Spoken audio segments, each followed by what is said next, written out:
हम सब ने मौर्य, गुप्त और मुगल साम्राज्यों के बारे में तो मतलब स्कूल से ही पढ़ते आए हैं, है ना? पर सोचिए, एक ऐसा भी साम्राज्य था जिसने लगभग 300 साल तक उत्तर भारत की दीवार बनकर रक्षा की। एक ऐसी ताकत को रोक दिया जो समझिए फारस से लेकर स्पेन तक जीत चुकी थी, और फिर भी इतिहास की किताबों में उसका नाम कहीं खोसा गया है। तो चलिए, आज इसी गुमनाम साम्राज्य की कहानी को जानते हैं। तो सवाल तो यही है ना, कि आखिर भारत के सबसे ताकतवर साम्राज्यों में से एक इतिहास में बस एक छोटा सा नोट बनकर क्यों रह गया? ये एक ऐसी पहेली है जो हमें मिडीवल इंडिया की एक बिल्कुल ही अलग तस्वीर दिखाएगी। एक ऐसी कहानी जो अब तक अनसुनी है।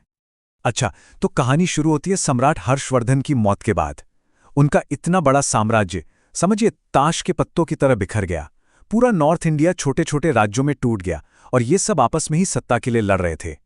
तो एक तरह का पॉलिटिकल वैक्यूम बन गया था। और हम सब जानते हैं, इतिहास में जब भी ऐसा वैक्यूम बनता है तो वो किसी बड़े खतरे को दावत देता है। और वो खतरा पश्चिम से एक तूफान की तरह आया। देखिए, 8वीं सदी की शुरुआत में उमैयद खलीफा दुनिया की सबसे बड़ी सुपर पावर थी। 712 एडी में उन्होंने सिंध पर कब्जा कर लिया, और इसके बाद उनकी सेनाएं, जिन्हें कोई रोक नहीं पा रहा था, वो गुजरात और राजस्थान की तरफ बढ़ रही थीं। सोचिए, अगर वो कामयाब हो जाते तो भारत का भविष्य शायद कुछ और ही होता। और इसी उथल-पुथल और खतरे के बीच एक हीरो का उदय होता है।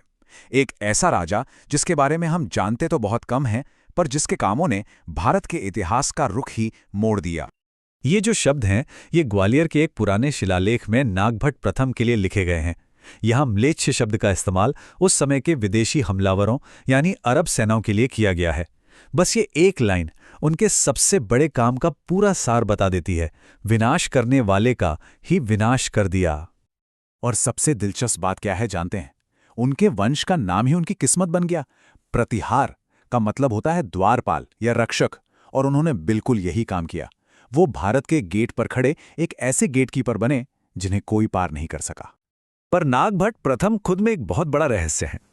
जरा सोचिए, एक ऐसा आदमी जिसने इतने बड़े साम्राज्य की नींव रखी, पर अपना कोई सिक्का या कोई शिलालेख तक नहीं छोड़ा। हम आज उनके बारे में जो कुछ भी जानते हैं ना, वो सदियों बाद लिखे गए रिकॉर्ड से पता चलता है, खासकर उनके ही वंशजों के लिखे हुए। ये बात उन्हें इंडियन हिस्ट्री के सबसे रहस्यमयी और इंटरेस्टिंग एम्पायर बिल्डर्स में से एक बना देती है। तो चलिए अब देखते हैं कि कैसे इस अदृश्य राजा ने इतिहास के एक सबसे बड़े टर्निंग पॉइंट को अंजाम दिया। एक ऐसा पल जिसने सब कुछ बदल कर रख दिया। तो देखिए, खतरा बढ़ता ही जा रहा था। सिंध जीतने के बाद उमैयद सेनाएं भारत के अंदर घुसकर लगातार हमले कर रही थीं। हर तरफ अफरा तफरी का माहौल था। ऐसा लग रहा था कि इन्हें कोई रोक ही नहीं सकता। पर लगभग 738 एडी आते आते भारत जवाब देने के लिए तैयार हो रहा था। इसे अक्सर बैटल ऑफ राजस्थान कहा जाता है, पर यह कोई एक अकेली लड़ाई नहीं थी। नागभट्ट प्रथम ने बहुत समझदारी दिखाई।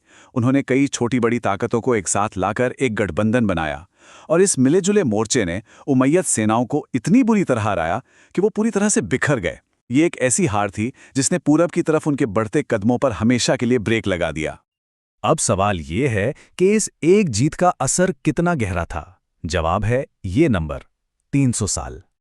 हाँ बिल्कुल, इस एक जीत ने नॉर्थ इंडिया को लगभग 300 सालों की, कह सकते हैं, एक राहत की सांस दी। ये वो वक्त था जब नए आइडियाज, आर्ट और फिलॉसफी को पनपने का मौका मिला। अगर ये स्टेबिलिटी ना होती तो नॉर्थ इंडिया की कल्चर और सोसाइटी का चेहरा शायद आज बिल्कुल अलग होता।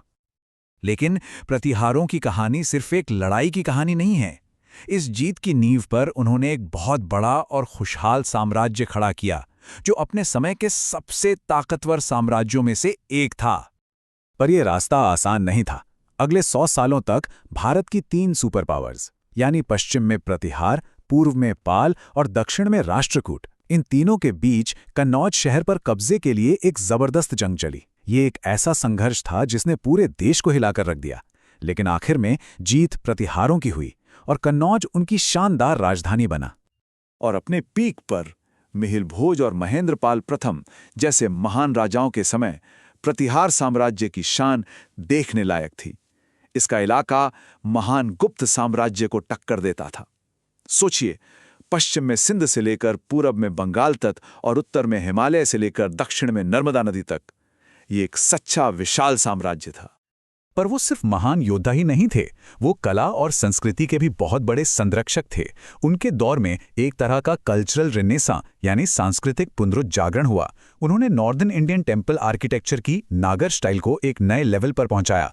ग्वालियर का तेली का मंदिर और बटेश्वर का शानदार मंदिर कॉम्प्लेक्स आज भी उनके आर्टिस्टिक विजन की गवाही देते हैं। उनके दरबार में राजशेखर जैसे महान कवि और स्कॉलर रहते थे और उन्होंने हिंदू और जैन दोनों ही धर्मों को पूरा सपोर्ट दिया। लेकिन देखिए, हर साम्राज्य की तरह प्रतिहारों का भी अंत हुआ। पर सवाल यह है कि वो अपने पीछे क्या छोड़ गए, उनकी विरासत, उनकी लेगेसी क्या है। इस पर आज भी हिस्टोरियंस में बहस चलती है। हुआ ये कि दक्षिण से राष्ट्रकूटों के लगातार हमलों ने उन्हें कमजोर कर दिया और साथ ही अंदरूनी लड़ाइयां और जो सामंत थे उनकी बढ़ती ताकत ने साम्राज्य को अंदर से खोखला कर दिया। 11वीं सदी आते आते ये महान साम्राज्य छोटे छोटे राज्यों में टूटकर बिखर गया, बस अपने गौरव की एक परछाई बनकर रह गया। अब देखिए, उनकी विरासत को लेकर दो अलग अलग नजरिए हैं। एक तरफ पुराने इतिहासकार उन्हें भारत के रक्षक मानते हैं। उनका कहना है कि इन्होंने बाहरी हमलों को रोका और एक कल्चरल गोल्डन एज को मुमकिन बनाया।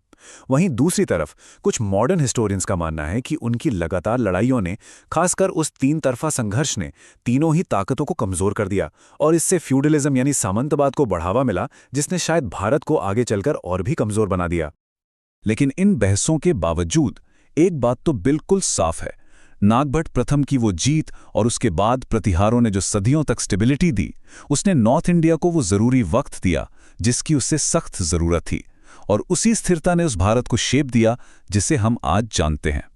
तो आखिर में बस यही सवाल बचता है, हमारा इतिहास अक्सर जीतने वालों को, कॉन्करर्स को याद रखता है, पर क्या उन लोगों को याद करना उतना ही जरूरी नहीं है जिन्होंने उस सब की रक्षा की, जो प्रोटेक्टर्स थे? नागभट्ट और प्रतिहारों की ये भूली बिसरी कहानी शायद हमें इसी सवाल पर सोचने के लिए मजबूर करती है।